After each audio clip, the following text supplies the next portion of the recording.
Hello, everyone. I'm Chris Thomas. You're watching ABC10 This Week. The A's are heading to West Sacramento. ABC10's Devin Truby was there for the team's last game in Oakland. It was an emotional end of an era in the Bay Area. And Sac State announces plans for a new football and multi-sport stadium. But there are mixed reactions, to say the least. Plus, we hit the back roads, the destination, Caverns County, to explore one of the deepest caves in California. ABC10 This Week starts now.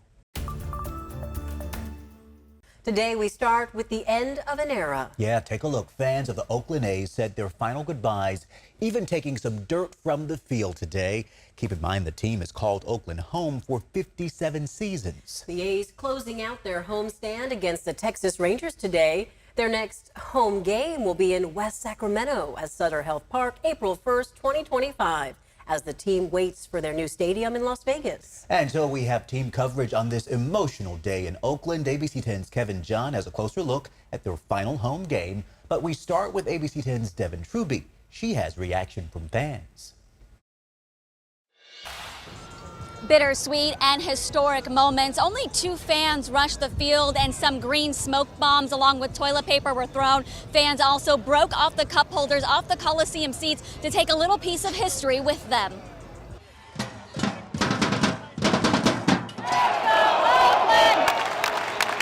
The Athletics taking the field for the last time at the Oakland Coliseum. Crying thinking about it. I cried once I got off the BART. Parents partaking in parking lot traditions one more time. For some, it's more than just losing the team, but their connections. This is where you get together with all your family and friends. Besides, birthdays and funerals, baseball is where it's at. Fans wrapping themselves in Cell t-shirts and flags, using it as an armor as they brace for this emotional day, the 4,493rd final regular season home game. 57 seasons in Oakland, 4 World Series dating back to 1968. The A's best baseball has been played here. The swinging A's in the 70s, powerhouses like Ricky Henderson in the 80s, Moneyball, and now the end of the era. Fans in the stands with black roses saying it feels more like a wake, trying to have a good time and remember their milestones. For my 80th birthday, the fans gave me this flag that says right field Mamacita. I brought my wife here on our first date. And no heart beats louder, stronger, and will probably break harder. Let's go, Oakland! For those then in the bleachers, the most loyal fans with their own drum line and flag flyers. They had the tissues ready. One of the saddest days of my life. I'm losing what I've been doing since I was a little kid. At times, you couldn't even go half an inning without "Sell the Team" chants. Sell the team! We asked fans, will they come to Sacramento? For what they're leaving behind here, it's not worth it for us to follow them. The idea of seeing the A's play anywhere else would just be crushing. Excuse me, I'm sorry. And for the very last time, "Take Me Out to the Ball Game" rang out in the Oakland Coliseum. They played out the fans and the players to the tune of Celebration. The end of all major league sports in Oakland. The Raiders, the Warriors, and now, for the last time, the Oakland Athletics. 1, 2, 3 sacks, you're out at the whole ball game.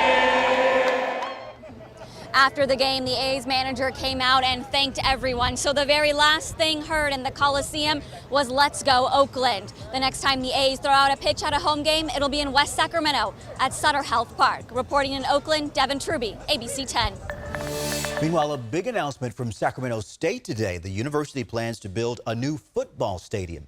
ABC10's Alicia Machado has more on the plan after speaking to the president and how students are reacting.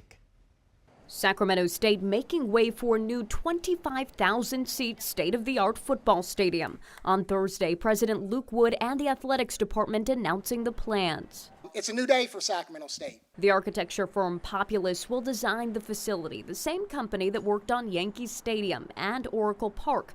The new facility will be in the same location as Hornet Stadium, which currently seats around 21,000 people. It will be torn down at the end of the current season. It's temporary stands that was built, 30 years ago. We were going to need to do something anyways. We just know now that we have a plan to do it. The stadium will host football, soccer, and rugby games, in addition to commencements and events. This comes amid a push for Sac State to join the Pac-12 conference. The stadium would be really nice. If I could play in the stadium at least once, I'd be happy. But not all students are on board. I think it could be cool, but I also think, it's always a sports thing with schools. It would be nice to kind of see other programs, especially in the arts, get more funding. I think it's not a good idea just based off initial impressions. My basis for this is because of our tuition increase. The CSU system approved a tuition increase of 34% over the next 5 years. Sac State students are also set to pay $500 more in campus fees starting fall 2025 and phased in over the next 3 years. When asked, officials would not say how much it will cost to build the stadium, nor elaborate on how much funding they've secured. They also wouldn't provide a timeline. Wood says funding will come from multiple sources, including dollars earmarked for athletic use, donors, naming partners, and co-tenants. We're fortunate that this won't dip into our general fund. And the president says they plan to release renderings and financial details in the next few weeks, so stay with us for updates.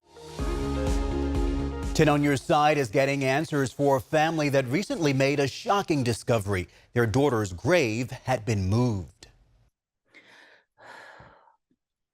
She wasn't just some name. She wasn't just, she was my daughter. And just to be so flippant about it, like first trying to deny it and telling me, well, we don't do that here. And then to find out, yeah, you do. Sonia Rodriguez was outraged. She lost her 17-year-old daughter, Jessica, to a drunk driver in West Sacramento on Halloween night back in 2008.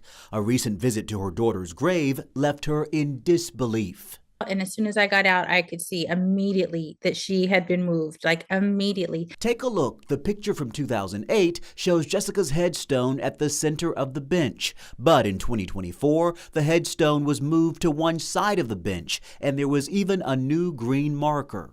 And I didn't know if just her headstone had been moved. Sonia emailed 10 on Your Side explaining we had her buried at St. Mary Cemetery and Funeral Center off Fruit Ridge 16 years ago. We went to visit her and place flowers on her grave on Saturday, 9/14, and was shocked to see her headstone had been moved over from its original placement.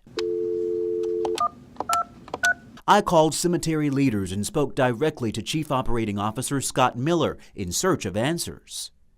It's unfortunate. We definitely apologize for any pain and suffering. And in measuring the area, there was a mistake made, again, by about 10 inches. It's very unfortunate. I think our groundsman took great care to be very respectful, to really not to disturb the remains of their daughter, to just slide her gently to the side so that we could honor the commitment also to this other family who had just lost a loved one. Miller tells me a wrong measurement resulted in Jessica's vault covering a portion of a neighboring plot that had been pre-purchased. So what they did is they removed the soil, they dug down along the side enough to be able to gently slide her vault out of the other person's grave, so it was fully in the space intended for her originally. I was so grateful for you for reaching out and telling me that you'd spoken with the COO, because it's like, okay, somebody knows, because I just felt like nothing was going to be done. Like it happened to you, so what? We asked why the family wasn't notified. The remains were never removed from the grave, never brought up out of the grave. If that were to have occurred, our standard practice would have been to notify the family ahead of time, inform them of the situation. But given that the remains were not removed from the grave, essentially just slid over approximately 10 inches to allow for new space, that's why we would have not made a notification. I had no idea they can even do that. I had no idea that that's even possible. I thought when you buy a plot, that's your final resting place. That's where you're going to be forever. A funeral service says they're now working with the family to, quote, try and make things right. The family says they want Jessica's body exhumed and cremated. They'd like the funeral service to cover the cost as well as refund the cost of the plot. headstone, and their daughter's casket. Both sides are now talking through legal counsel. Stay with ABC 10 for updates. Meanwhile, do you have a problem and just don't know where else to turn? Email me at onyourside@abc10.com. Well, turning now to this, have you ever seen one of these signs on a truck while driving down the road or on the freeway? So who's responsible for damage that might happen to a vehicle behind it, and how do those circumstances differ? Say you're driving on Highway 50 and a rock flies out of the back of a truck and hits your windshield, but you see this sign. I asked CHP if it's true. Are trucks really not responsible for broken windshields? So those signs are false. They are 100% responsible for anything that falls out of the back of their truck. But Officer Reuben Jones says it's a different situation when rocks get kicked up from the road versus coming out of a vehicle. He says nobody's at fault there. A kicking up of rocks is an accident. Nobody, hits a button and their tire kicks up a piece of glass or piece of rock. So that is technically your definition of an accident. But Officer Jones does say that California law states drivers are responsible for keeping what's in their trucks secure from point A to point B.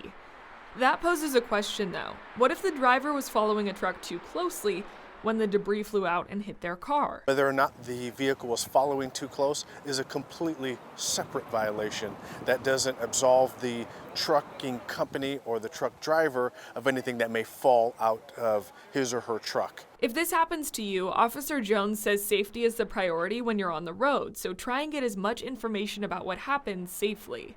Try and get the company name, a California or US DOT number, location, as well as any other identifying information. You can call CHP so they can make a report, and then you can make an insurance claim. I also spoke with Christopher Helm, associate attorney at Eason and Tambernini. He says to document the damage to your car and stresses the helpfulness of dash cams since you want to have as much information as possible when you make that claim. Insurance companies are like all other companies that want to make a profit, and so paying out on claims decreases their profit. So they are going to throw up roadblocks with arguments such that you were driving too close, you weren't driving reasonably, and they also are going to try to use those signs as some sort of justification to not pay the claims, which we don't agree with at all. And our stance here at our firm is that they have no legal consequence. So both the CHP officer and attorney I spoke with said people often don't know when something flies out of their vehicle. So Officer Jones says to just be really aware of your surroundings. If you notice a potential hazard, just make sure to stay away from that truck. When you're driving and you start to feel the little pellets pelting your car, you're like, I just got to get into a different spot. Where did you get this sign, by the way? Just ordered it on Amazon. You did? For, a little over $10. Okay. I thought you were trying to tell me something with the sign. I wasn't sure where you I just put it right here. And I can't go back 200 feet, but I'll do my best. Okay. Jordan, good story, and good to know what we can do legally on that. Time now for Dollars and Cents, where I answer your money questions and help you navigate a changing economy. The new school year's in full swing, and college campuses across our region are buzzing with students, many of which are bringing with them thousands of dollars worth of expensive tech and equipment. How can you protect those investments if they get stolen? Tonight, experts I talk with say it's important to not only keep safety in mind, but also review your insurance coverage. The National Center for Education Statistics says burglaries make up nearly 30% of reported on-campus crimes. It's a brand new world that they're walking into. Not only are they navigating campus life and education, maybe being on their own for the first time, but also being responsible for some fairly expensive equipment and educational tools. If folks are buying equipment brand new, so it's not refurbished, it's not a hand-me-down from a sibling, you want to make sure you keep all of your receipts, and you want to make sure that you cover the replacement value of the item. Experts say start with understanding your own existing insurance policy. Students living in a dorm are likely covered under their parents' homeowner's insurance. The students' belongings will be protected by off-premise coverage or contents coverage on a home policy. But this is likely not the case if students live off campus. So look into renters or condo insurance or dorm-specific insurance. Be sure to ask questions for what the coverage entails. Sacramento State Police Chief Chet Madison says the bulk of thefts on that campus are bikes and e-bikes. And so a lot of it comes down to lower access and opportunity. He encourages students to use U-locks instead of chain locks because U-locks are stronger. A lot of these students are coming here with the phones that are anywhere from $200 to $300 up to $1,000. And so we always say, if you can, keep those, tethered to you as close as possible. Same with the laptops. Computers and smartphones might have their own standalone insurance that you can get when you buy them. You'll also want to check the credit card you use for the purchase. There might be some protections available. If getting insurance doesn't make sense for your situation, Paley says having a backup plan does. The theft of personal belongings that are really important, especially for students, like a laptop or a bicycle. Having a modest savings can help them make it through that period or perhaps start the purchase of a new item. Chief Madison also tells me students should register their bikes with campus police. He says at Sac State, they can register for free, and that greatly increases the chances of police recovering their bike if it gets stolen. The conversation doesn't end here. Visit our website, abc10.com. That's where you'll also find my other dollars and cents coverage. You can also scan the QR code on your screen or email me your questions at lpainter@abc10.com. All this month, we're celebrating Hispanic Heritage Month, and the tortilla chip is a staple at Mexican restaurants, but the chip as we know it didn't actually start in Mexico. Tonight, our John Bartel introduces us to the mother of the tortilla chip.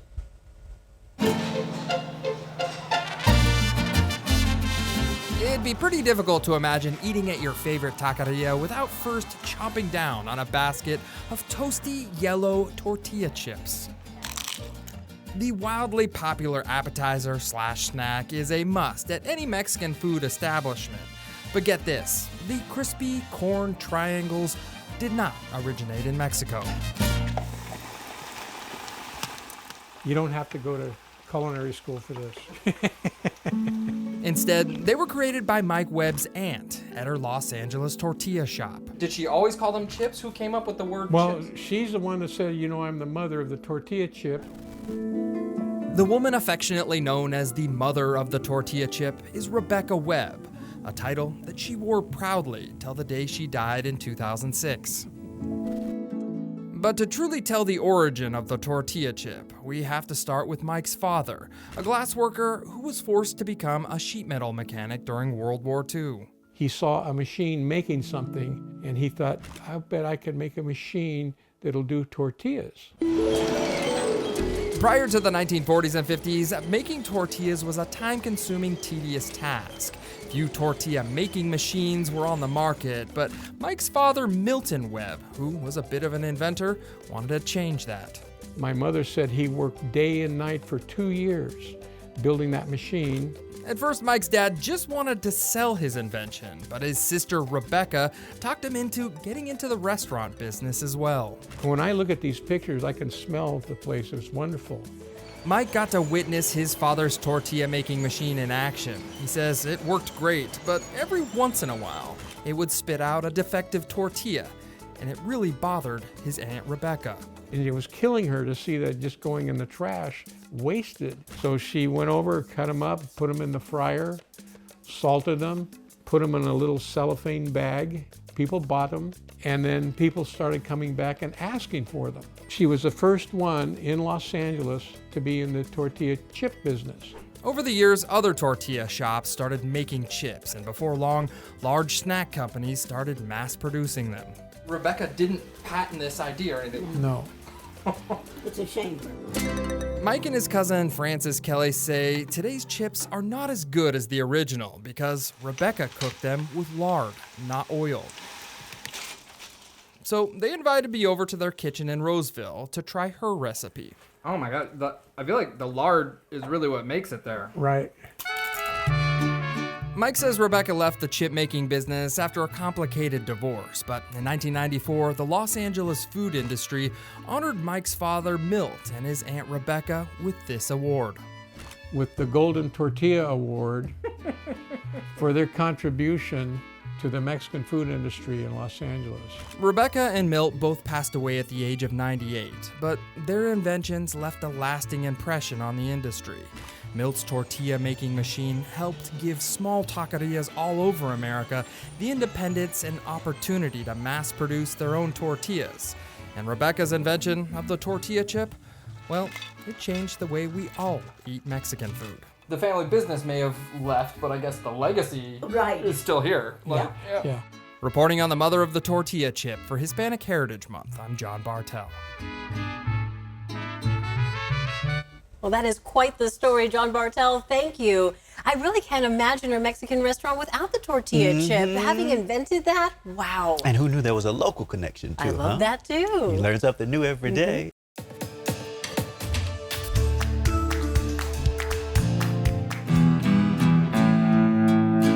In December of 1851, the Daily Alta California newspaper describes the discovery of a deep, dark cavern in Calaveras County.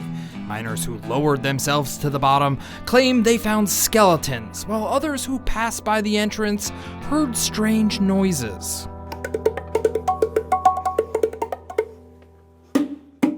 That's where rock music comes from.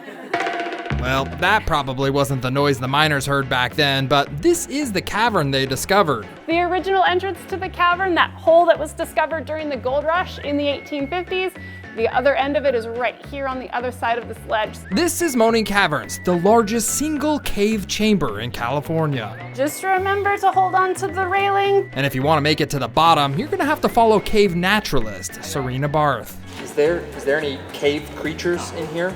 Nothing lives in the cave. One reason there's no cave creatures is due to the narrow entrance. It's a tight squeeze. It's a good thing I didn't have a big breakfast this morning. Before the installation of steps and lighting, Serena says tourists were lowered down into the cave while sitting in a bucket. Think about the size of half a wine barrel. So you had the anchor back that way somewhere, and then you had a hand crank or a wheel that your guides would lower you down on. Lucky for us, in 1922, owners of the cave built this 100-foot tall spiral staircase. There was a lot of steps. How many steps did I walk down? 235 total, 144 of which are on the spiral staircase. Woo. Building the spiral staircase was quite an engineering feat. Construction crews started from the top, welding bits and pieces of steps from an old World War I battleship together until they hit the bottom. Why is it called Moaning Caverns? Well, because when you walk back up all of the stairs, you're moaning by the time you get to the top. Just kidding. The real reason for the name Moaning Caverns actually has to do with the sound that dripping water makes when it hits the bottom of the cave. This cavern's very, very echoey, and that sound can be heard on the surface sounding like a hum or a moan. What's it sound like, huh? Like a... The curious noises attracted many early people to discover the cave, but those noises also have a dark side.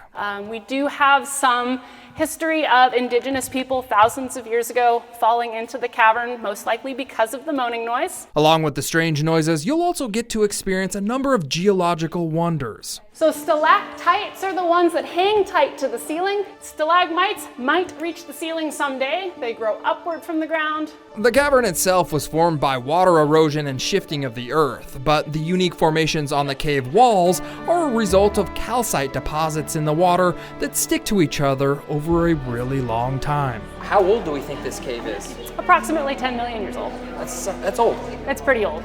No matter which direction you look, you'll find spectacular formations, but what you won't find in the cavern is gold. No gold was found in Moaning Caverns, nope. It's kind of a good thing though, right? It is. It's a good thing because I suspect that the gold miners probably wouldn't have been kind to the cavern formations had there been gold found around them. Well, getting to the bottom of the cave is the easy part, but going up, it's another story. They call this the noggin knocker here. You do not want to hit your head on that. And you don't want to get left behind because when Serena leaves, she shuts the lights off. Uh-oh. From Moaning Caverns, I'm John Bartel. Hope to see you on the back roads. Thanks so much for watching ABC10 This Week. We're here 24/7 on the free ABC10 Plus app. You can always get your news and weather anytime, anywhere. Thanks again. I'm Chris Thomas. Take care. Hi, I'm Alex Bell. Join me weeknights at 6:30 on To The Point. Instead of just reporting on the problems, we cut through the noise and look for solutions. We're not afraid to investigate local stories. We're not afraid to include different perspectives. We're not afraid to hold those in power accountable. This is your community, and it's my community too, and we're here to make it better for everyone. Join me, Alex Bell, on To The Point, weeknights at 6:30, only on ABC 10.